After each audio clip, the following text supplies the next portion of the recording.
হাসির রাজা, জ্ঞানের রাজা, রসিক রাজা।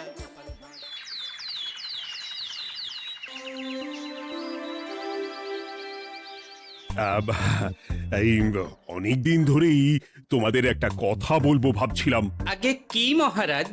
মন্ত্রী আর গোপালের বেশি ভালো সেটা পরীক্ষা নেওয়ার পরিকল্পনা করেছি, এবং যে এই পরীক্ষায় সফল হবে তাকে আমি পুরস্কার দেব। এ তো বেশ শুভ সংবাদ। এই পুরস্কার সেই ব্যক্তি পাবে যে ভালো কাজ করবে, ভালো চিন্তার মাধ্যমে বাকি মানুষদের কাছে এক অনুপ্রেরণার উদাহরণ হবে। বাহ, বাহ, সাধু সাধু, খুব ভালো প্রস্তাব মহারাজ। ভালো না ছাই, এটা কোনো পুরস্কার নয়। ছে, ভালো কাজ করার কি চারটিখানি কথা? মহারাজ, একটা অনুরোধ ছিল। তোমার আবার কি অনুরোধ? বলছিলাম এখন আমাকে একটু বেরোতে হবে। আসলে আজ আমার নাতি নাতনিদের দল বাড়ি আসবে অনেক দিন পর, তাই ওই আর কি একটু গল্প আড্ডা খাওয়া দাওয়ার ব্যাপার আছে, এই আর কি। কোথাকার কোন রাজা এলো আমার? যখন ইচ্ছে আসবে, যখন ইচ্ছে যাবে, আর সেগুলো নাকি আমাদের মেনেও নিতে হবে। উফ, মন্ত্রী, এই হিংসুটে পানাগুলো কবে বন্ধ হবে তোমার বলো তো? তুমি যাও তো গোপাল। মানুষের ভালোবাসা পাওয়া, জনপ্রিয় হওয়া এত সহজ নয়। অনেক ধন্যবাদ মহারাজ। আমার তো বেশ গর্ব হয় তোমার জন্য, আর আমি চাই যে গোপাল আরো ভালো কাজ করে সেরা নাগরিক সম্মান পেয়ে এই কৃষ্ণনগরের মুখ আরো উজ্জ্বল করুক। নিশ্চয়ই মহারাজ, চেষ্টা করব। তবে পুরস্কারের কথা ভেবে আমি কোনোদিন কাজ করি না মহারাজ। যেটা আমার ঠিক মনে হয় তাই করি। এবার আমায় অনুমতি দিন, আমি আসি। হুম, বেশ বেশ, যাও যাও।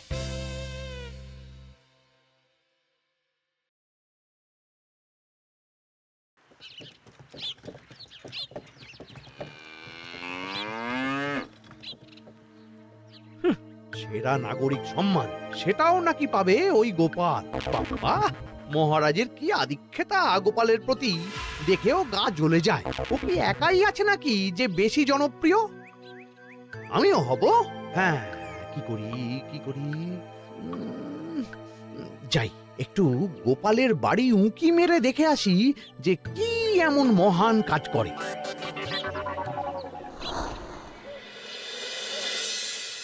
ও দিদা, শরবতটা দারুণ হয়েছে গো। হ্যাঁ, প্রাণটা জুড়িয়ে গেল। আর একটু খাবি নাকি তোরা? না না গিন্নি, বেশি শরবত খেলে বাকি কিছু আর খেতে পারবো না। তুমি বরং ওই তরমুজ, জাম, যা যা ফল এনেছি সব এনে দাও। আচ্ছা আচ্ছা, সেই ভালো। উফ, আজকের দিনটা পুরো জমে গেল। মানে কোনো তুলনা হয় না। সে আর বলতে, গোপাল দাদুর জায়গা কেউ কোনোদিনও নিতে পারবে না। কয়জন দাদুকে দেখেছে ওরা জীবনে? এসব তো আমিও খাওয়াতে পারি। বেশি বাড়াবাড়ি। এই নে সোনারা আমার, তোদের জন্যই তো তোদের দাদু এসব এনেছে। হ্যাঁ, এই তোরা খা, কেমন? লজ্জা করিস না কিন্তু। সে আর বলতে, ও দাদু, তুমি আবার পরের গল্পটা বলো তো। কি ব্যাপার, মন্ত্রী মশাই হঠাৎ আড়ি পাচ্ছে কেন? কই গো দাদু, চুপ করে আছো যে? হ্যাঁ হ্যাঁ, বলছি। এবারে বুঝলি, এবারে তোদের একটা অন্যরকম গল্প বলবো। দূর, আরে কি বলছে সব ঠিক করে শোনাও যাচ্ছে না। আরেকটু ভালো করে উঁকি দি।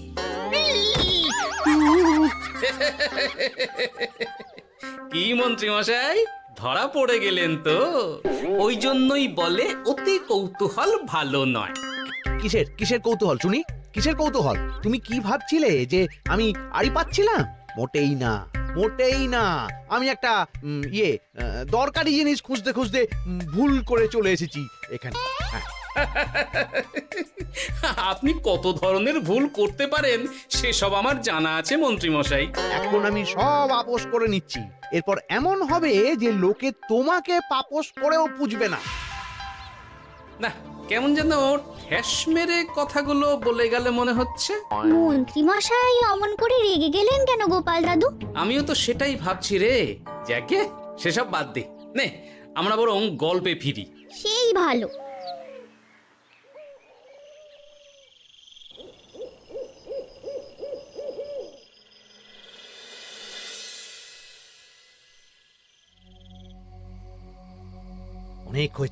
অনেক হয়েছে গোপালের গুণগান।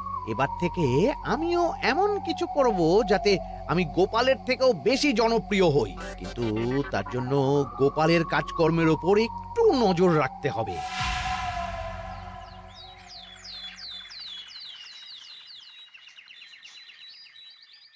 শোন বটাঘটা, কয়েকদিন তোদের গোপালের ওপর পুরো নজর রাখতে হবে। গোপাল কিভাবে কি করছে, কেমন করে করছে, সব এসে আমাকে জানাবি তোরা। আচ্ছা মন্ত্রীমশাই, চিন্তা করবেন না। একেবারে গোপালের দিন পঞ্জিকা বানিয়ে দেব আপনাকে।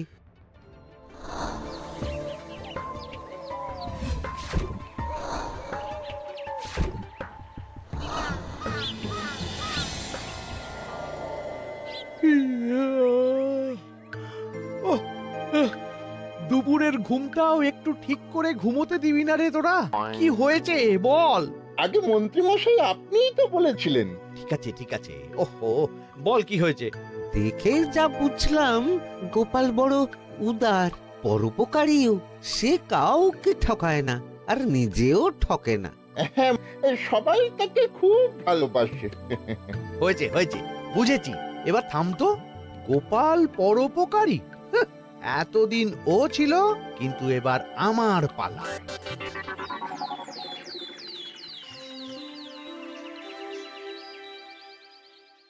মহারাজ, আমার একটা কাজ আছে, তাই আজ একটু তাড়াতাড়ি বেরোতে হবে। দয়া করে অনুমতি দিন। তোমার আবার আজ কি কাজ আছে? কেন মহারাজ, আমার কি কোনো নিজের কাজ থাকতে পারে না? আপনার যদি আমার উপর কোনো সন্দেহ থাকে, তাহলে আপনি নজর রাখতে পারেন। আহা মন্ত্রী, আমি কি সে কথা বলেছি একবারও? তাহলে এটা যদি গোপাল বলতো, তাহলে কি আপনি ওকে এত প্রশ্ন করতেন? এর মধ্যে আবার আমি আসছি কোথা থেকে? দেখছেন তো মহারাজ, কেমন আগ বাড়িয়ে ঝগড়া করতে আসে। ওহো, ঠিক আছে মন্ত্রী, তুমি যাও। ও কি, আবার কি হলো? প্রণাম করছো কেন? ভালো কাজ শুরু করার আগে আপনার আশীর্বাদ নিয়ে নিলাম মহারাজ।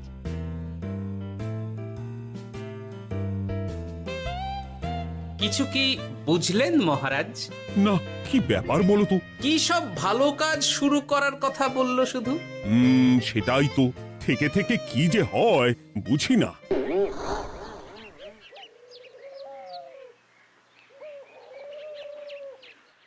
তা বলেছিলাম, সব মনে আছে তো?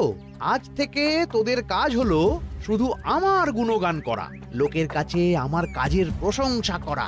আচ্ছা মন্ত্রীমশাই। আপনি যেমন বলেছেন ঠিক তেমনটাই হবে।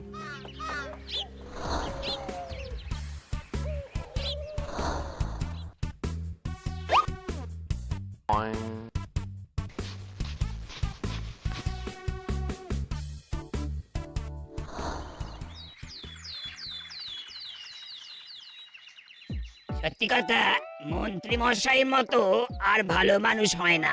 ওনার মন অনেক বড়। সে আর বলতে। বরাবরই তো খুব বড় মাপের মানুষ। আরে আরে গোপাল দাদা, আরে কোথায় চললে? এই রাজসভায়। ও মা, তাহলে তো তোমার সাথে মন্ত্রী মশাইয়েরও দেখা হবে। হবে বই কি? বাহ বাহ বাহ বাহ, তাহলে তুমি একটু ওনাকে আমার গিন্নির তরফ থেকে ধন্যবাদ জানিয়ে দিও। গতকাল উনি আমাদের অনেক সাহায্য করেছিলেন কিনা। সাহায্য? মন্ত্রী মশাই? আচ্ছা, ঠিক আছে।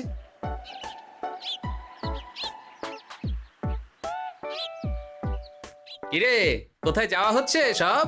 আজকাল তো তোদের দেখতেই পাওয়া যায় না। বাড়িতেও গল্প শুনতে আসিস না তোরা। কি করে যাবো বলো তো গোপাল দাদু, সময় হয় না তো। সে কি কথা, খুব চাপ চলছে নাকি? না না, সে কথা নয়। আসলে মন্ত্রী মশাইয়ের বাড়িতে একবার ঢুকলে খাওয়া দাওয়া গল্প খেলা সবকিছু সেরে বেরোতেই অনেক দেরি হয়ে যায়, তাই আর তোমার বাড়িতে যাওয়ার সময় হয় না। মন্ত্রী মশাইয়ের বাড়ি? ও, মন্ত্রী মশাই মনে হয় ভালোই সবার মনে জায়গা করে নিচ্ছে। যাকে ভালো কথা, সবার ভালো হলেই ভালো। তা মন্ত্রী, চারপাশ থেকে তো তোমার নামে বেশ ভালো ভালো কথাই শুনছি। খুব ভালো। এইভাবেই মানুষের পাশে থাকো সব সময়। এখন তো গোপালের থেকেও সবার মুখে তোমার নামই আগে আসে। বেশ হয়েছে, এটাই তো চাইছিলাম। গোপালকে ছাপিয়ে গেল মন্ত্রীর কাজ, সকলের মুখে তাই ওর নাম আজ। ও কি গোপাল, তুমি এত চুপচাপ কেন? সবাই এখন আমায় বেশি ভালোবাসে, এতে কি তোমার কোনো অসুবিধা হচ্ছে গোপাল? অসুবিধা? কি যে বলেন মন্ত্রীমশাই, এটা তো খুব ভালো কথা। তবে কি বলুন তো, মানুষ যত তাড়াতাড়ি মাথায় তোলে, কিছু হলে ঠিক তত তাড়াতাড়ি মাথা থেকে নামিয়ে দেয়। মানে কি বলতে চাইছো? না তেমন কিছু না, ওই নিজের জায়গাটা ধরে রাখাটাই আসল। সত্যি কথা বলেছো গোপাল, এক দুদিনে রাতারাতি কিছু অর্জন করা যায় না। যাই হোক, সভা আজ এখানেই শেষ করলাম। না, এখন আর কারোরই আমাকে প্রয়োজন নেই মনে হয়। সবাই তো মন্ত্রীমশাইয়েরই জয়গান করছে, তবু যেন কেমন খটকা লাগছে আমার। ধুর, এত ভেবে কাজ নেই, ভোলা ময়রার দোকান থেকে বরং কটা রসগোল্লা কিনে নিয়ে যাই। কই গো, আমাকে গোটা 10 রসগোল্লা দাও তো। রসগোল্লা তো হবে না। কি হবে না? এই তো সামনে রাখা দেখতে পাচ্ছি। ওগুলো ওই মন্ত্রী মশাইয়ের জন্য রাখা আছে। ওগুলো ছাড়া তুমি অন্য কিছু বলো, আমি দিচ্ছি। না থাক, কিছু লাগবে না।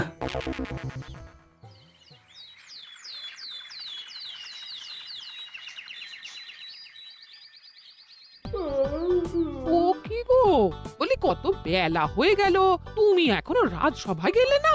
কদিন ধরে দেখছি কিছু হয়েছে, আর তোমার রাজসভায় বলি যেতে ইচ্ছে করে না বুঝি?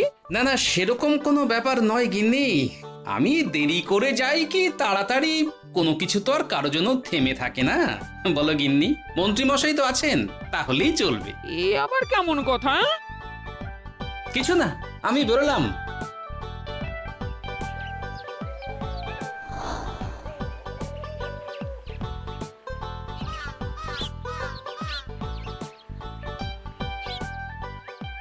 কিরে, তোরা সব এখানে দাঁড়িয়ে কেন?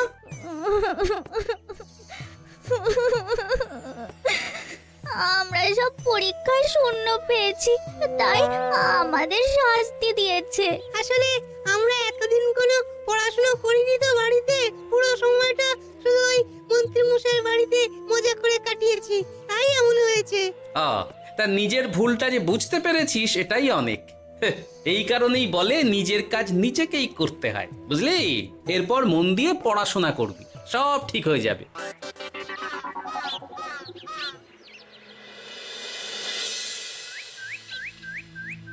ও কি গো ভোলা মায়েরা, এমন মুখ বেজার করেছো কেন? আর কি বলি গোপাল দাদা, খদ্দের একটাও নেই। বসে বসে শুধু মাছি তাড়ানো ছাড়া আর কোনো কাজই নেই। কেন, হঠাৎ এমন কেন হলো? এই মন্ত্রী মশাইয়ের জন্য উপকার করে দেওয়ার নাম করে আমাকে দুধ থেকে ছানা মেখে দেওয়ার কথা বলেছিল। আমিও খুশি মনে রোজ দুধ পাঠিয়ে দিতাম ওনার বাড়ি। তারপর? আসলে ওই মিষ্টি বানানো তো আর চারটিখানি কথা নয়, আমার সুবিধাই হতো। হঠাৎ খদ্দেররা সব জানানো শুরু করলো মিষ্টির স্বাদ পাল্টে গেছে, মান কমে গেছে, আর শরীর খারাপ হচ্ছে, এই সব। না না না, এ তো খুব খারাপ ব্যাপার। তার জন্যই তো আমি ওই মন্ত্রী মশাইকে উপকার করতে বারণ করে দিলাম। কিন্তু খদ্দেররা তো এখন আর বিশেষ করে আসতে পারছেন না। এখন তুমি ভরসা, এখন তুমি আমায় উপকার করতে পারো। হ্যাঁ বলো না, কি করতে হবে? তোমাকে তো সবাই খুব মানে। তুমি যদি ওই মিষ্টি খেয়ে সবাইকে বলো যে আমার দোকানের মিষ্টি ভালো, তাহলেই একমাত্র ওই আমার আবার বিক্রি শুরু হবে। বেশ।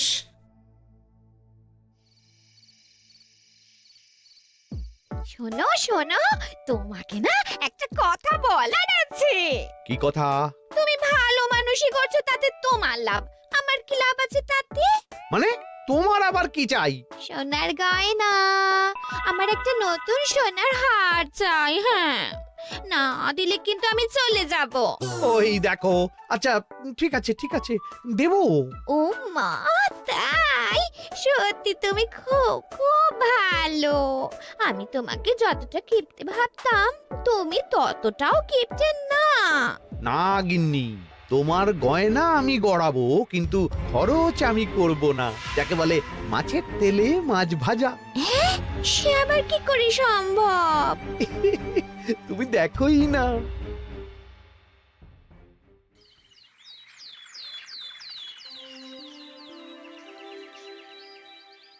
মহারাজ, আপনার কাছে একটা অনুরোধ ছিল। হ্যাঁ বলো না। এই আগামী সপ্তাহে আমি সকলকে বিনামূল্যে বস্ত্র ও খাদ্য সামগ্রী বিতরণ করতে চাই। আর তার জন্য আমার ইচ্ছা যে আপনি সেখানে প্রধান অতিথি হয়ে আসুন। বাহ বাহ বাহ, এ তো ভারী উত্তম প্রস্তাব, নিশ্চয়ই যাব। অনেক ধন্যবাদ, এ তো আমার পরম সৌভাগ্য মহারাজ। কি খুশি তাহলে?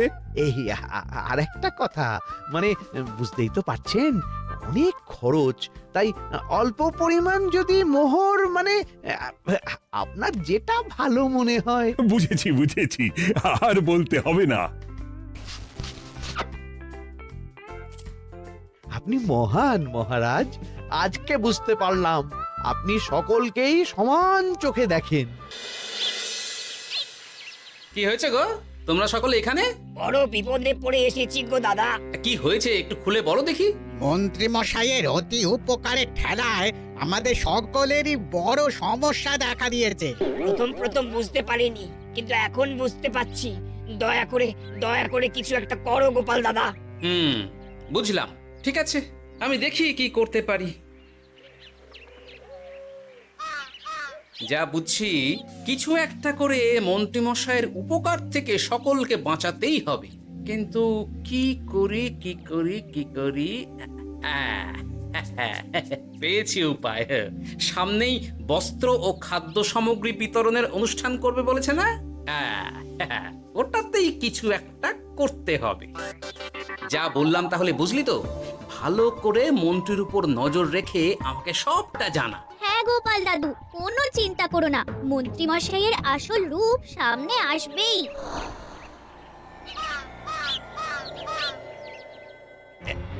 এই নে আগাম কিছু মোহর। সামনের অনুষ্ঠানের জন্য সব থেকে খারাপ মানের কাপড় ও আনাজপাতির বায়না দিয়ে আসবি। বাকি যেটুকু দাম থাকে সেটা আমি অনুষ্ঠানের দিন দিয়ে দেবো। আচ্ছা মন্ত্রী মশাই। মন্ত্রী মশাইয়ের চালাকিটা একবার দেখলি? বিতরণের নাম করে সব খারাপ জিনিসগুলো বিতরণ করার তালে আছে। খুব ভালো কাজ করেছিস। এখন বরং তোরা যা, আমাকে একটু বেরোতে হবে, বুঝলি? আচ্ছা দাদু।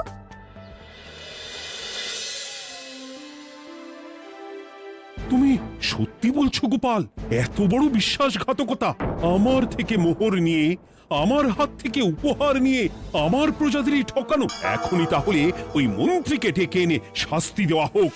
না মহারাজ, মন্ত্রী মশাই যে শুধু আপনাকে ঠকিয়েছে তা নয়, মানুষের ভালোবাসারও দাম রাখেনি। সবকিছু সবার সামনে হোক। মন্ত্রী মশাইকে কি করে ফাঁদে ফেলতে হয় সে ব্যবস্থা আমি করে ফেলেছি মহারাজ।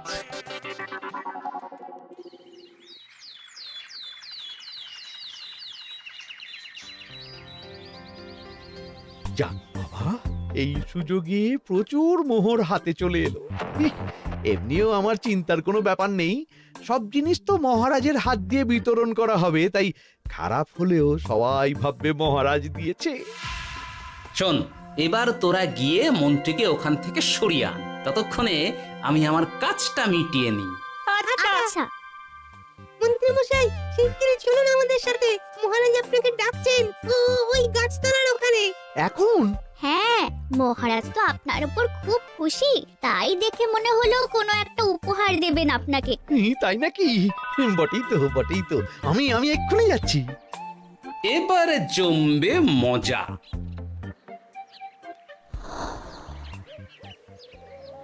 কই কি কেউ তো কোথাও নেই। আমাকে যে বললো মহারাজ ডাকছেন, ধর আমি বরং মঞ্চেই ফিরে যাই।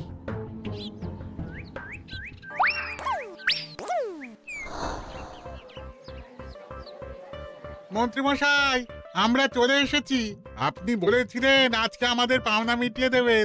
আপনার কথা মতো সবচেয়ে উৎকৃষ্ট মানের কাপড় আমি দিয়েছি।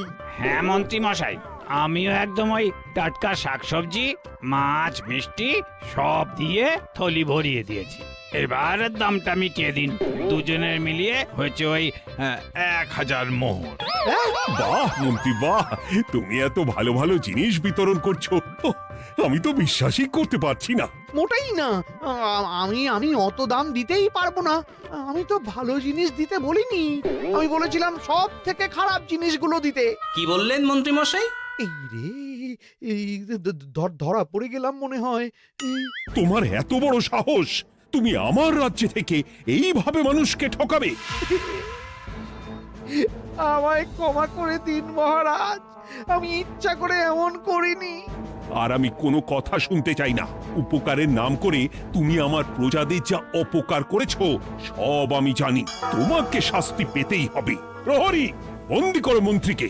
মহারাজ, আর হবে না, আর হবে না মহারাজ, আর হবে না।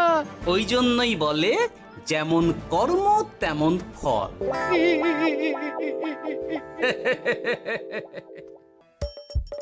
হাসির রাজা জ্ঞানের রাজা রসিক রাজা